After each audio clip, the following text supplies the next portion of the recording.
Hijinks ensue whenever the Reds and Pirates get together. And for once, well, okay, never mind. It happened exactly like we thought it was going to happen. It was going to be a split. There was going to be a lot of weird stuff happen, like Michael Papierski making good throws, Diego Castillo getting an intentional walk with 2 outs, and, of course, the 7th inning of Game 2. But we're going to jump into all of that here on this Locked On Reds, Locked On Pirates crossover. Ethan Smith is with us from Locked On Pirates as we are all three of us just diehard fans of teams that really don't love us back. We have a one-way relationship with our teams, and we're looking toward the future constantly is what it feels like.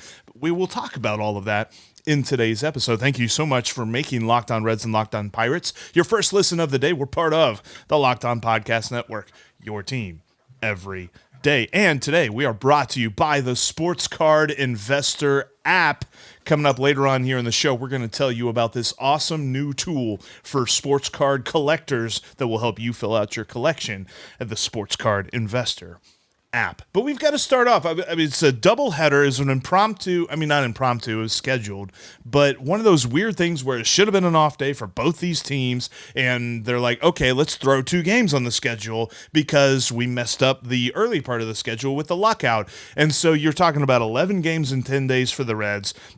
You're talking about the longest road trip, as you mentioned off air, Ethan, for the Pirates since 1997. So, of course, these games were going to look a little weird, right? Yeah, weird enough to where you apparently gave your starting pitcher in the second game, who was a reliever in Trevor Hoffman, 34 pitches, and then he was done. I was like, okay, well, that's how we're starting this game. Oddly You give enough, him too much credit. You called him Trevor Hoffman. It's Jeff Hoffman. whatever, Hoffman. Too much His name credit. is Hoffman. But either way, that is Carr family favorite, Jeff Hoffman. there you go. But the craziest thing that happened today is Roansy Contreras in Game 1 pitches 6 innings, 7 strikeouts, and then is optioned to AAA literally about an hour after the game was over for I made Eric some Stout. money off those. Yeah. Well, their Pirates Twitter, being the detectives that they are, figured out that he is right around the area where that if he sits out through the All-Star break and comes back after the All-Star break, he is no longer Super 2 eligible. Math. So math works out, doesn't it? It kind of sucks. And then, of course, in the second game, you get Bryce Wilson's longest start of his career, or tied for his longest start of his career. And the Pirates, in typical Pirate fashion, mess it up by doing whatever they called that. I don't know at this point. The offense at this point is just what it is. There's nothing to fix it.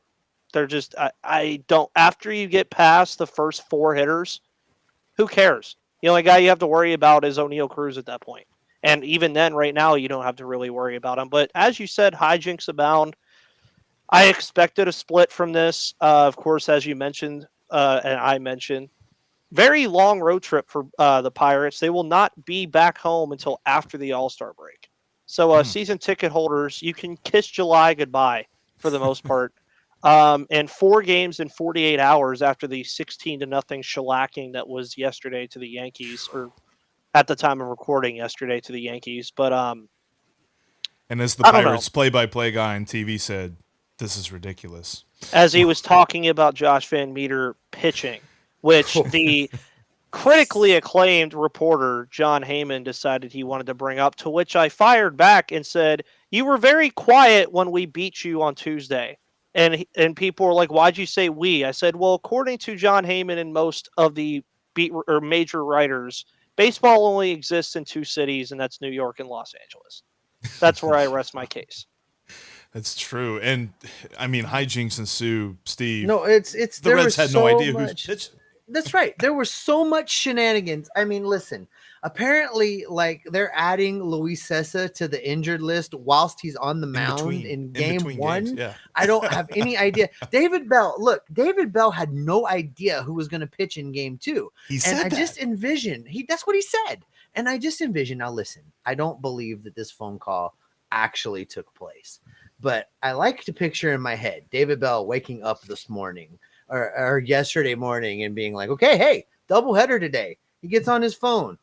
Hey, Nick. Yeah, I'm just kind of curious. Who are we bringing up to pitch game 2? And Nick Krall says to him, guess what? It's a surprise. Nobody had any idea what was going on. It's the most confounding. This is a dadgum Major League Baseball team. Listen, I know they don't play like it a whole lot. I know they don't act like it hardly ever, but I checked. They are actually a member of the National League. This is a Major League Baseball team and had zero clue who was going to start game 2. Then you run Jeff Hoffman out there on, like Ethan said, a 30 pitch limit in a la opener format. And it is chaos. This whole 2-game, 1-day series was absolute chaos. And it was everything that you would expect from these two teams taking the field under these circumstances. It's ridiculous. It doesn't make any sense at all. It does not follow the baseball norms. And it really just leaves me confounded. And I think that chaos is what reigned in these 2 games. That's why, I've got some thoughts about some performances from a couple of guys that we'll get to here in a few minutes. But just overall, when I watched both these games, I'm like, what is going on? I mean, David Bell issued the 4-finger intentional walk sign to Diego 197 batting average Castillo with 2 outs and Jack Sawinski on deck. That's 198. Diego Castillo. I think at to the you. time. I swear he lost a bet. Freddie Benavidez, they had a bet. Like Freddie Benavidez said to David Bell, like, I bet you won't walk this dude. And David Bell's like, hold my beer. Watch this. Put him on. Here we go. Put him on. Nobody's watching anyway. It's like Bob Uecker in Major League. He's like, one god dog hit, one. That's all we got. It doesn't matter. Nobody's listening anyway. I'm telling you, that's what's going on in the Reds dugout right now. He's like, oh yeah, you don't think I'll put him on? Watch me. 4, go. Oh, but I know this. The guy who came up next was Jack Sawinski, and I firmly expected he was going to make Mike Minor pay. Somehow Mike Minor got the strikeout. Baseball it will never cease to be weird in any way possible. But I'm going to tell you what, I saw some really good things from Jonathan India, and I got to apologize to a Reds relief pitcher that I've been really hard on. We're going to do that here in just a moment. But I mentioned Jack Sawinski. Ethan, I don't know if you know this or not, but for a while now on the Sports Card Investor app, Jack Sawinski has been one of the top 10 most valuable trading cards, and he's showing a Colin Moran card. Colin Moran in AAA Louisville right now. That is Yes. Louisville bat legend, Colin Moran. Sure. You have some respect. Pretty sure you can get a good value on that on the Sports Card Investor app. But Ethan, when you look at the sports card market and you're looking to find a good value, where's the best place to find that value? Sport Card Investor, obviously. I have the app pulled up right now, and Julio Rodriguez, if you have those cards, sell them because that man is going up by the minute at the current moment. Anthony Rodriguez, another card that's very popular. If you're into football, Mac Attack Jones, without the K, of course, is number 3. Brian Bello, who is making his debut, or I think made his debut already for Boston, is number 4. Tom Brady, number 5. Another Julio Rodriguez card at number 6. You can see, it'll tell you all this stuff. Even Colin Sexton is there today at number 7. So there you go. But this whole app, it's a great interface. You can search anything. You'll see all that fun stuff. And of course, Locked On listeners, you guys know what to do. It's all about the engagement here at the Locked On Podcast Network. You got to make sure you go check this stuff out. You could find past and present day players, all that good stuff. It's the hobby's most powerful resource. And there's over 630,000 cards. It's a lot of cards. Could you imagine? That's the nice thing about it. For me, like, I don't generally engage in the let's try and flip these cards fast. Let's see if I can make some money off of them really quickly. But I like to go out and get the cards of the guys that I really like and then check in on them every so often. And with the Sports Card Investor app, you can do that. You can dial in on cards you've been sitting on for a few years and see, have they gone up in value? Is now the right time to move them along, or have they appreciated? Because for me, I'm a very sentimental type of guy. So I like to hang on to that, Phil Gosling rookie card, Jeff, and just wait for the time to be right to move it along, and obviously that time is never coming. But I like that. I talked to you about this before. I've got a couple King Griffey Jr. rookie cards that I'm sitting on, just waiting for the right day. I've got a couple Jonathan Indias that I picked up last year because I knew that it was something special he was putting together, and I'm going to save those. And the Sports Card Investor app will let me know exactly when the time is right. Yeah, you buried the lead there with the Phil Goslin rookie card. You're gonna be that's the insert the gif of like the people turning to skeletons from the Raiders of the Lost Ark. You're waiting for a while. But on the Griffey, on the India, lots of great stuff. Plus they've got like celebrity cards, Marvel cards that you can find on there. They've got it all. Check it out, sportscardinvestor.com/locked-on to download it today. You can find it on the App Store or the Google Play Store. That's the Sports Card Investor app. Thanks again for making Locked On Reds and Locked On Pirates your first listen. Make sure that you're subscribed because we got a lot of stuff for you every single day. I know that Ethan had a marathon day of podcasting for the Pirates, and there's a lot going on, as he said, with this long road trip. And this doubleheader that was just full of chaos still had some good performances because I looked at Jonathan India coming into, really this week. He struggled mightily, and he even said so after the second game of this doubleheader. He said, it's been probably the most frustrating stretch of my young career so far. He's like, it's not as if I've been around for a while, but I have just been searching, and I've had a hard time seeing pitches at the plate, but I'm feeling like I'm getting back to hitting the pitches where they are, hitting them into all fields, and I've got my swing back. And he showed it today. He had 4 hits, a couple of RBIs. Absolutely love to see it because Jonathan India being back is only going to help. He is one of 5 guys on this team that I don't want the Reds to entertain trade offers for right now. I literally want them to think about everybody else on the Major League roster and some in AAA as well. Can I hear these 5 guys before you continue? Yeah. It's India, Stevenson, Green, Lodolo, and Ashcraft. And okay, maybe 6. I really like Alexis Diaz, but honestly, if there's a really good trade offer for trade him. I might consider. Yeah. But yeah, that's it. Those are the guys. Like everybody else, as much as I love Joseph Daniel, if somebody out there comes up with a deal and he waives his no trade clause, it's time. I would like to see him chase a ring anyway. It's not going to be here. Send them all. There was a lot of great performances. You can look across game 1 and game 2, and I know Ethan's going to jump in, and I want to tell you about talk about a podcasting juggernaut today. That is Ethan Smith. And some of our buddies on Twitter called us out, Jeff, for not having an in-between games podcast. And I'm thinking, well, I can't say anything because Ethan's actually doing that today. So I will, to be fair, I did miss it, but I went live on MLB The Show for the entire game.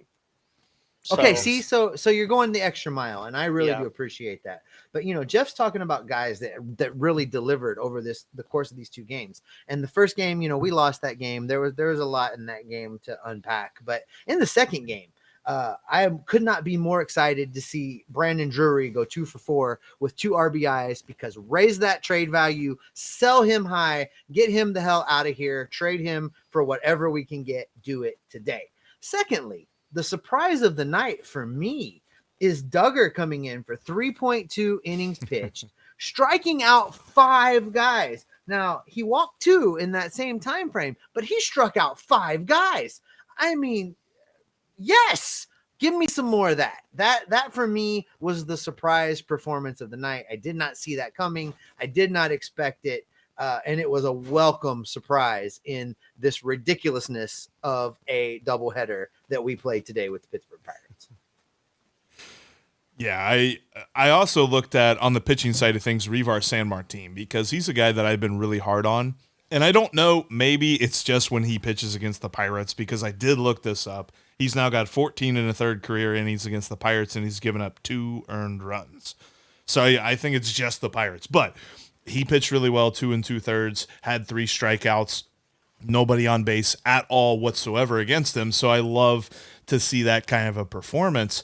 But for me, honestly, it all changed in the 7th inning when Josh Van Meter just kicked the ball. It was a total easy, not total easy, but it looked like it should have been a routine play, and just he booted it across the infield, and then chaos ensued. What player on the Reds is the player that everybody in Cincinnati universally does not want on the team anymore? Tommy Tommy Pham. Pham. Okay, cool. That's Josh Van Meter over here.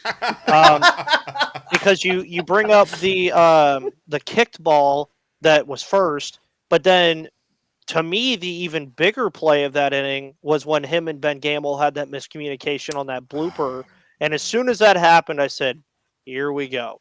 And Ben Gamble, love the guy. The dude has energy that you cannot find in a lot of guys. But on that Brandon Drury play, or yeah, it was Drury that hit the triple that scored Yep. two.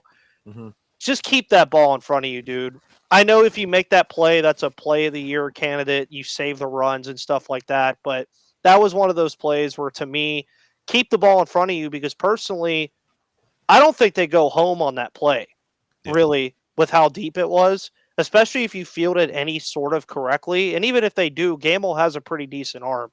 But yeah, you're right. Seventh inning turned everything around, which is funny. When you look at the scorecard on ESPN still, it says that Wilson and Stratton only gave up one earned run apiece. The math doesn't exactly add up when they lost 5-1.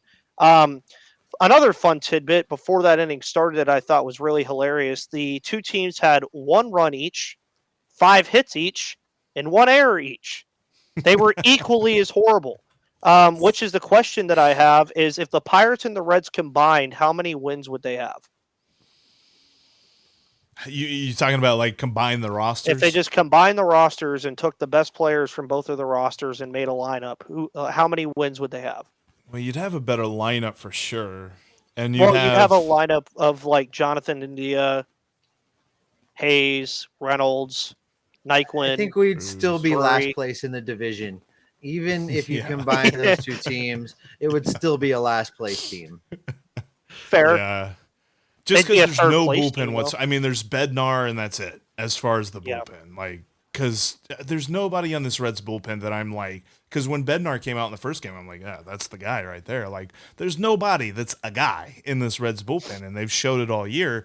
And anybody that we thought in spring training was going to be close to being a guy is on the IL right now. There's so many guys on the IL, and with Luis Sessa going on the IL in between games, it just added to it. Like, he was one of the few that had not touched the IL this year, and here he's on it too. I think somebody joked that the Reds have, well, of course now 29 wins, but they have 29 wins and 16 people on the IL. It's like, it's not as if your wins are going to go down, but that's kind of creeping generously close to the number of wins you have, and that's Not good. a little bit tough. But yeah, between the two games for me personally, I mean, Vogelbach in the second game, 3 for 4. You'll take that all day. As you guys mentioned with Drury, Vogelbach is becoming a guy that you could potentially trade somewhere. He's sneaky right now. 242 average doesn't, you're not sending that home to anybody, but if you get something back for him, that works. And I think you have to shout out Bryce Wilson and Contreras in both of these games. They gave you 6 innings. They both did well.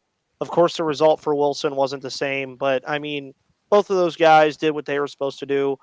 I also think it's funny that Pirates Twitter at this point, with like games like this, just in general, are starting to comparing Cherington and Neil Huntington, and how Neil Huntington made the playoffs 3 times and had 4 winning seasons. And I always retract that statement, Pirates fans who are listening, and Reds fans who are listening for that matter. Cherington has been the general manager of this team for 3 years. One of those years was a 60-game season.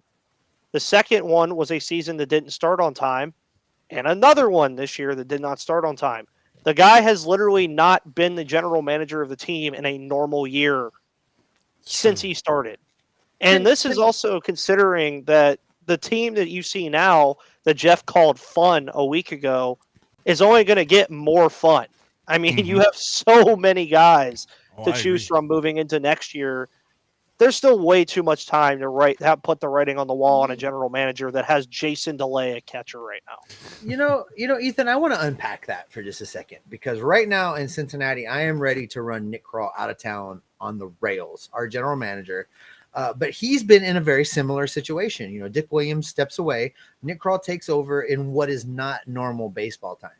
And I feel like that even though it's not normal baseball time, I've been able to see enough to evaluate his decision making, and that he cannot construct a roster to save his life. And that's why we've got David Bell out there not knowing who's going to start a game for him. And we've got not a catcher on our roster that can hit the ball, and many, many more of those types of examples. But, I hear you saying maybe cut your guy a little bit of slack because he's got a plan. Is that really how you feel? Is that what you think? Can you unpack that just a little bit more for me? Yeah, and I mean, the thing is, too, is I don't want to evaluate Cherington until we get to a point where this team says, okay, his guys are here now. If you're looking across this roster, like, say, the roster they had in the second game, right? He signed Vogelbach in free agency. Throw that away. We're going to talk about the young guys. Reynolds was from the old regime. Cruz was from the old regime. The only guy that was in the lineup that was not from the old regime are Sawinski and Castillo. There's not too many of Cherington's guys yet. That's going to be next year when you get into the idea that his first draft pick was Nick Gonzalez.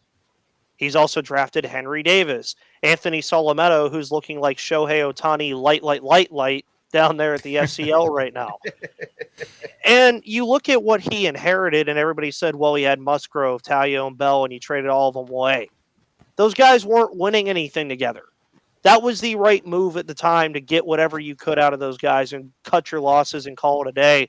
But you even look at the trades that he's made. He traded Adam Frazier for Tucupita Marcano and Jack Sawinski. Marcano and Sawinski are outplaying Adam Frazier. Mm. Adam Frazier didn't even stay on the team that they traded him to. You get Roansy Contreras and Miguel Yajure and Mike Heliscato, a guy who's still far away from the Yankees, in the Jameson Taillon deal. That's starting to look fine. Contreras looked well today. He's looked fine. Most of his trades have been fine. Will Crowe has become a good bullpen arm in the Josh Bell trade.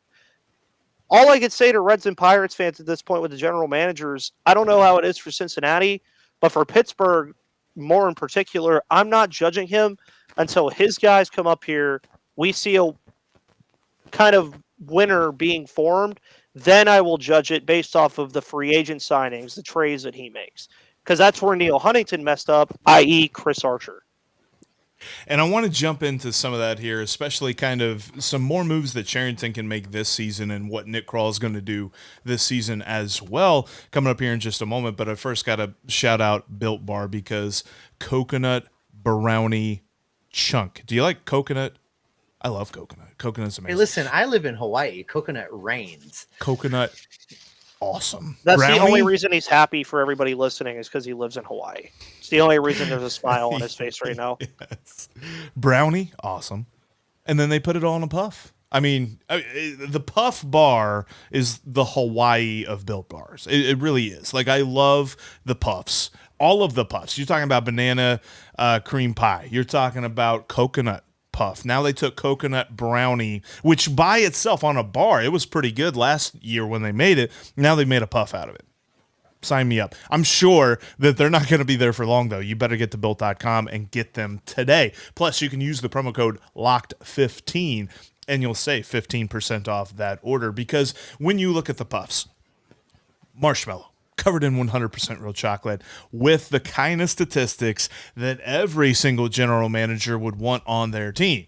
Talking about around, 130 calories, right there around 18 grams of protein, and low fat, low sugar. This stuff fits into every diet, even keto. Check them out today. That's Built.com and Locked15 for your promo code. Save 15%. Go get you some coconut brownie chunk built puffs right now, today. Built.com. Promo code Locked15. Thanks again for listening and watching this Locked On Reds, Locked On Pirates crossover. Ethan Smith of Locked On Pirates joining myself, Jeff, and Steven from Locked On Reds as we unpack this strange two-game doubleheader day at Great American Ballpark. And we talked about the chaos. We talked about some performances that we liked. Let's look ahead, though, because we mentioned the general managers. We talked about Ben Cherington and kind of how you're still waiting on his guys to get up here. I would like to see what happens, although I don't necessarily think of Nick Kroll as having guys.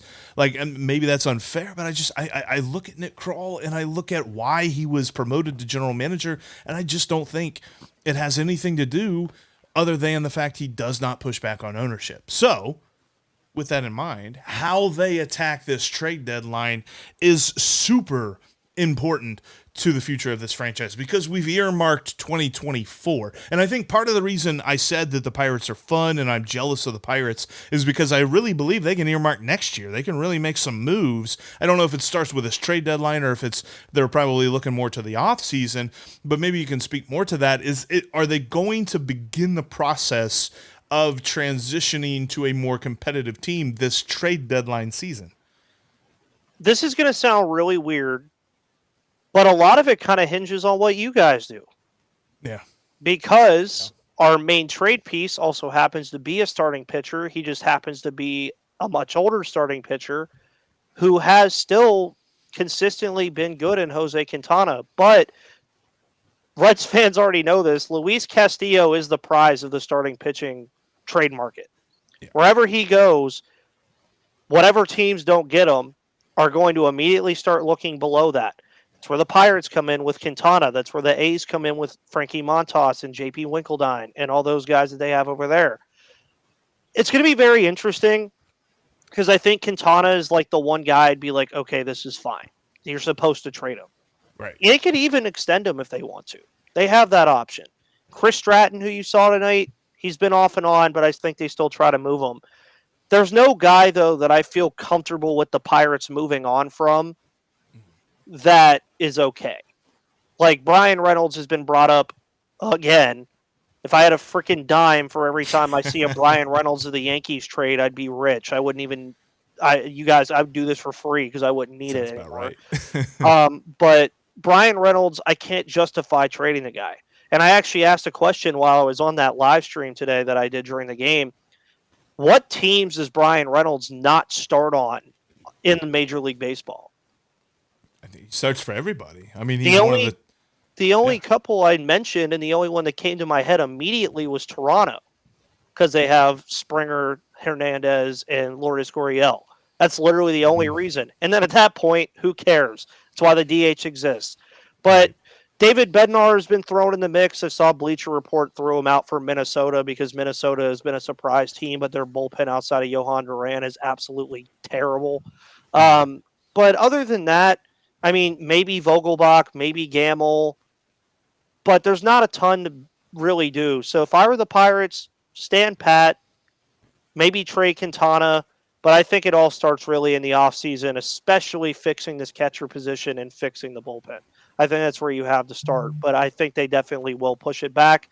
But I also said that last year when they traded Adam Frazier and did everything that they did with trading Clay Holmes, who all of a sudden is the best reliever in baseball now.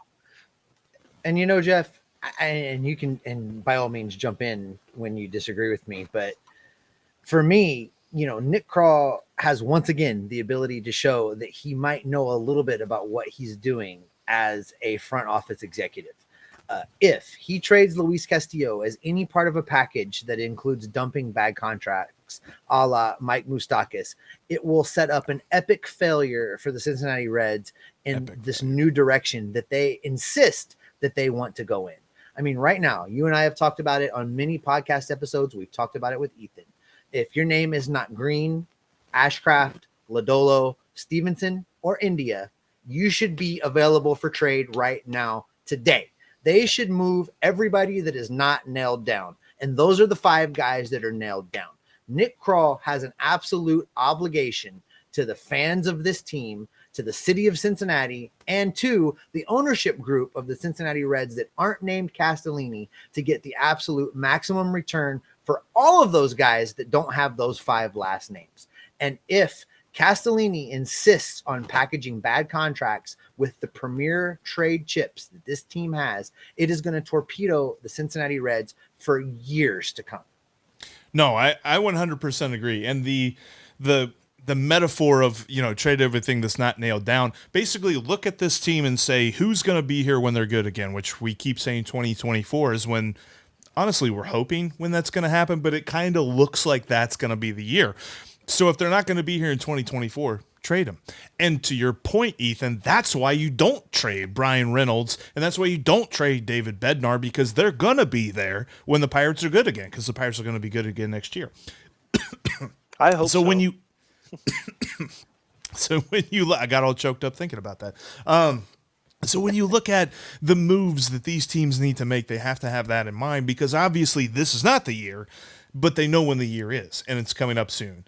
And that is how they're going to move forward. I tell you what, we are going to have that covered every single day, whether you're talking Locked On Pirates, you're talking Locked On Reds. Ethan's got you covered on the future of the Pirates. Steve and I are going to just really focus a lot on what the future of the Reds are, because trust me, Ellie De La Cruz got named to the Futures team, and he absolutely murdered the baseball yesterday. 3 homers in a game, including hitting a dude on the lawn in the head who wasn't even watching the game. I feel sorry for the guy, but he got clunked and fell over. It was hilarious looking. Anyway, there's lots to talk about when it comes to the future of our teams, and we'll be covering it each and every day. Thank you, everyone, for watching and listening to this Locked On Reds, Locked On Pirates crossover. Now make Locked On MLB Prospects your second listen, because the draft is coming up, and Lindsey Crosby has you covered on all things MLB draft and the stars of tomorrow. That's Locked On MLB Prospects, just like Locked On Reds and Locked On Pirates, free and available on all platforms. We'll talk to each and every one of you Monday.